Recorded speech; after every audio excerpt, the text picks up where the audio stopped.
Down to 4th, Houston, hot on our trail. Way to go, Houston.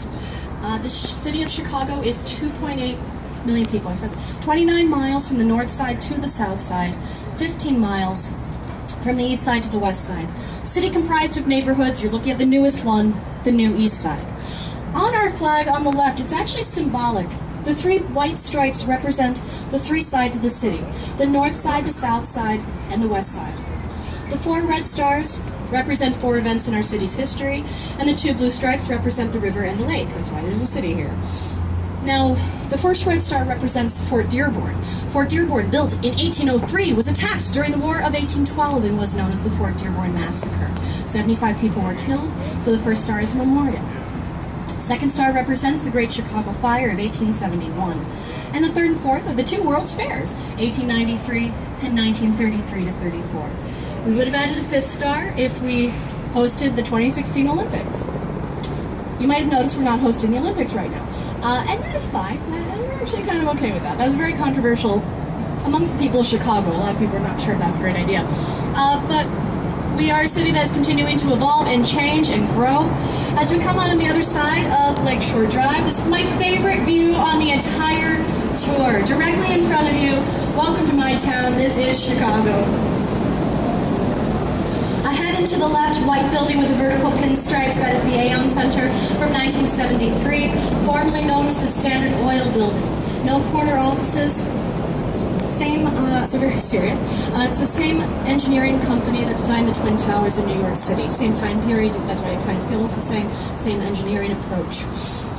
And yeah, Twin Towers, they were the tallest in the world until the Sears Tower was completed in 1973. Now, beautiful views on the riverfront of the water and also on Aqua. All right, guys, now directly in front of us is the Trump International Hotel and Tower. The Trump Tower, completed in 2009, is the 2nd tallest building in Chicago. It's a building, Adrian Smith is the architect who designed it, the same architect who designed the new World Trade Center Tower and the Burj Khalifa in Dubai. And he is from Chicago, and it's designed to be very sensitive to its location. Rather than drawing attention to itself, it gives attention away from itself. It has a reflective glass curtain, so as you look at the building, you see other buildings reflected back at you. It has a pale color that matches the sky, both day and night. And rather than draw your eye up to the top of it, like a 20th century skyscraper, instead, up there, it's just that little cap, which is actually empty, it's just decorative, and then the spire, which also is not used for broadcasting, just decorative spire, that just balances out the shape of the building. So you have these 3 balconies or setbacks, to the right, to the left, to the right. The lowest balcony or setback to the right is the exact same height as the body of the Wrigley building, the cornice level. That's intentional. Middle balcony or setback to the left refers your attention to the corncob towers of Marina City, but it also is referring to a specific architectural element of the Jewelers Building, which we can't see from this angle, but it's a specific reference. Tallest building or balcony or setback to the right is the exact same height down to the inch as the rooftop of the Mies van der Rohe. No self-respecting architect would snub Mies van der Rohe. So the Trump Tower is showing respect. Even though it's taller than its neighbors, it's meeting them at their level, continuing the same line started by the father of modernism. And even if you didn't know about these reference points, it makes the building make sense. But yeah, you see how the Trump Tower, it's even kind of scooching over, so you can still see? That's intentional. It's like a missing puzzle piece we didn't even know we needed. It's aesthetically pleasing, continuing the lines already created. And the lowest portion is a parking garage. The middle section is a luxury hotel, about $500 a night. And the last leg of it, flanked by sky, those are living rooms and bedrooms. It's the tallest residential building in the Western Hemisphere. There's no observation deck at the top of the Trump Tower. That's private property. The entire top floor sold a few years ago for $17 million. I know, right? What a good deal. It was on the market for $32.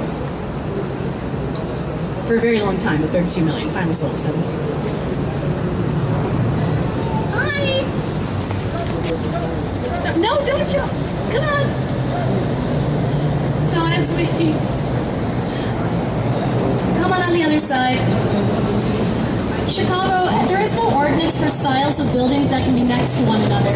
You can have any style like any other kind of style. You might see some bubbles from Bubble Guy on the bridge, by the way. He's hoping for the charity of passersby, blows bubbles, because as he said, everybody likes bubbles. And so you might see some of those. But, so yeah, modernism, those are Mies van der Rohe buildings, the black shiny buildings to the left. Art Deco, Beaux-Art, Postmodern, curvilinear modernism. It all come together. Neo-Moorish for the Hotel Intercontinental.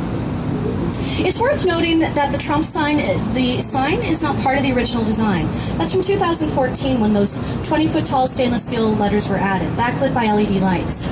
The architect doesn't like the sign, not for political reasons. He just pointed out it goes against what he was trying to accomplish, which is a building that is visually slippery with no focal point. That's a focal point.